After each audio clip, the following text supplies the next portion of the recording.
रात्री 3 वाजले होते. सगळीकडे शांतता होती. पण अचानक एक आवाज आला.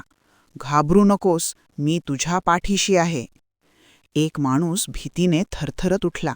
घरात कोणीच नव्हतं, तरीही कोणीतरी त्याच्यावर नजर ठेवून होतं. तो आवाज पुन्हा आला. मी स्वामी समर्थ, पण तू मला विसरलास. त्या माणसाच्या आयुष्यात संकटं सुरू झाली होती. पैसे जात होते, नोकरी धोक्यात होती, घरात भांडणं वाढत होती. स्वामींचा इशारा होता, जेव्हा तू मला आठवत नाहीस तेव्हा संकटं तुला आठवण करून देतात. जर तुला वाटतं स्वामी समर्थ खरंच आपल्यावर लक्ष ठेवतात, आत्ता लगेच चॅनल सबस्क्राईब कर. त्या रात्रीनंतर त्या माणसाने रोज स्वामींचा जप सुरू केला आणि हळूहळू त्याचं आयुष्य पुन्हा बदलायला लागलं. लक्षात ठेव, स्वामी समर्थ फक्त नाव नाहीत, ते शक्ती आहेत. आणि जेव्हा ते इशारा देतात तेव्हा दुर्लक्ष करू नकोस.